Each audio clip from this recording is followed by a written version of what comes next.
laws and regulations. But that was my first step. Wearing my feet to see, because I knew that on the 16th of May, on the 15th of May 1965, I heard that call very clearly, to take this truth.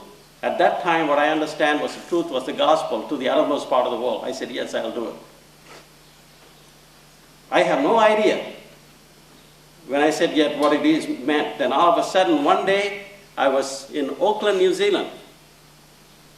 Wellington, New Zealand. I was in Wellington, New Zealand. I stood there. I looked up the world map, and Jerusalem. I saw the furthest place from Jerusalem was New Zealand. And all of a sudden, I felt like goosebumps all over me. I said, "Oh wow! Finally, I did fulfill. I was able to get to the uttermost part of the world." Because at that time I believed with all my heart the gospel, that the truth about Jesus is important for the world.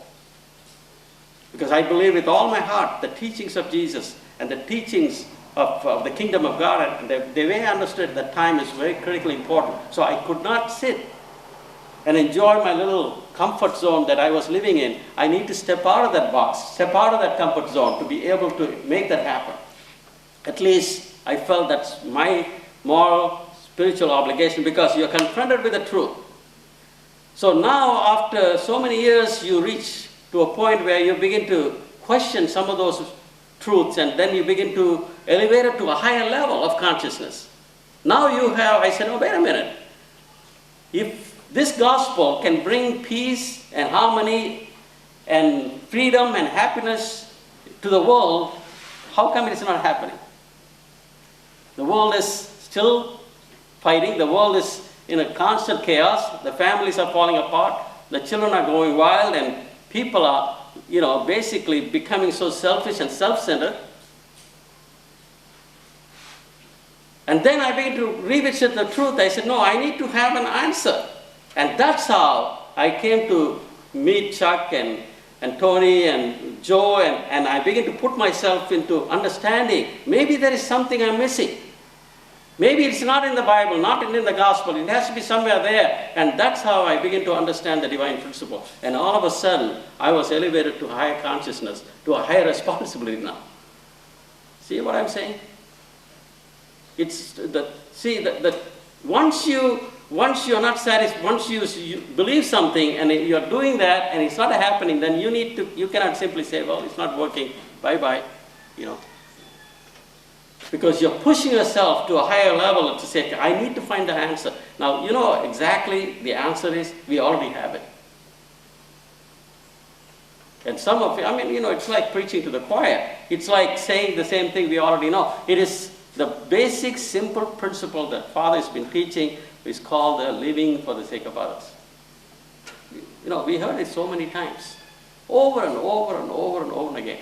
And so the basic fundamental thing, okay, why do you think that Father is pushing, Reverend Moon is pushing the road that needs to come all around the world? Why do you think it is? Anybody? What do you call that thing? The highway, the international highway. Why do you think Father Reverend Moon is talking about that? Anybody? To unify the world. Yes. See, he gets a direction from God. I talked to one of the person who's living in the East Garden. He's a photographer, the official photographer. So, he told me that 2 o'clock in the morning, there was a light there in Father's room, and he says, what was Father doing? I asked him, what is he doing? He says, oh, he's praying. See, Father doesn't ask your opinion. Excuse me, he doesn't ask your opinion. He gets directly from God. So that's why when he passes on some of those stuff to you, you better take it very seriously. It's not like, oh yeah, I'll take it when I feel like. I will go when I have the convenience. No, it's not that. So he gets directly from God and he passes it on to you and say, this is what I heard from God and I want you to. Because if you have absolute faith, absolute love, absolute obedience, and you're going to do it. See, that's what I notice about the Japanese and the Koreans and the Western people. The Japanese and Koreans members, when you give something, they'll do it. They won't argue. There's no argument. But most of our Western members, we sit around and say, then let's have a meeting. Let's talk about it.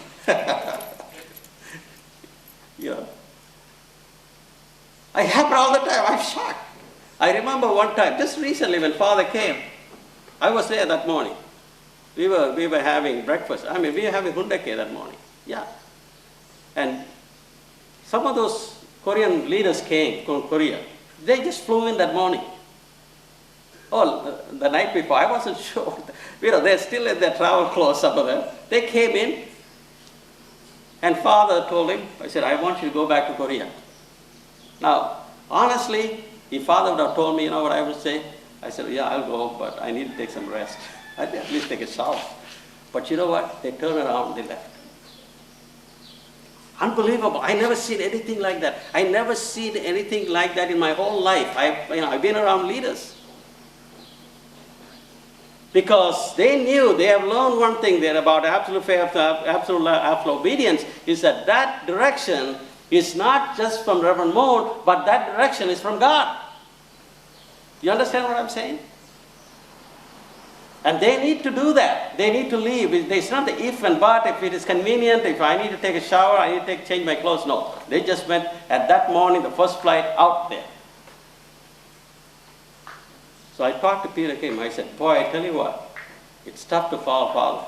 He said, yeah, you're right. You're absolutely right. It is tough to follow.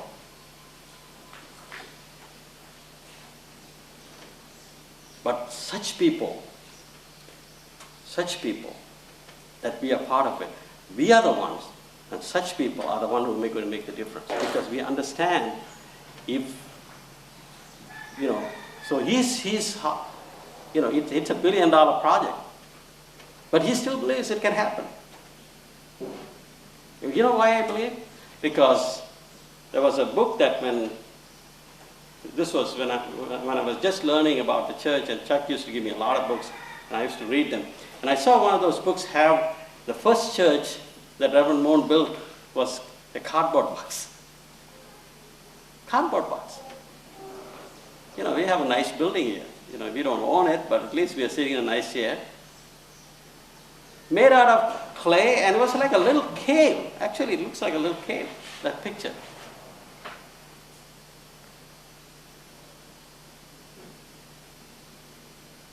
And now, of course, we have really nice buildings all over the world. But see, that was a simple beginning of obedience. So, when he built that thing, he was sending a message to people that I'm doing it because of the obedience that God has called me to do.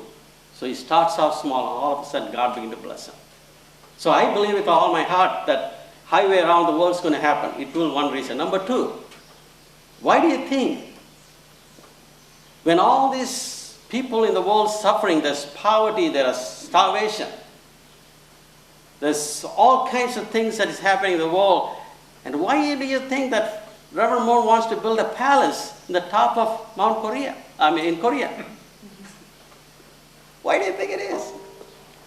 Anybody would say, it's crazy. Come on, guys. I saw that building from far. I said, how in the world are they going to build something up there?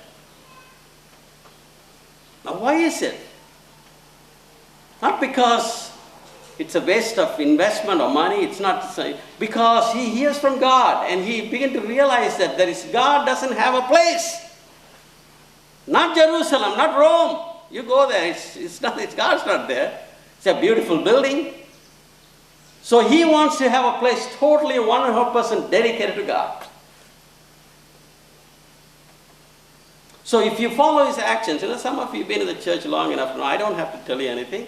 What I'm saying, as a minister, as somebody who's new to this moment, I begin to understand that every step of the way, I begin to see that we do have the formula, we do have the ingredients, we do have the answer to the problems that we face in Hawaii, we face in the world. If people start living without boundaries, why do you think all the wars that is happening? Look at North and South Korea. Look at what is happening in Israel and Jordan. Their neighboring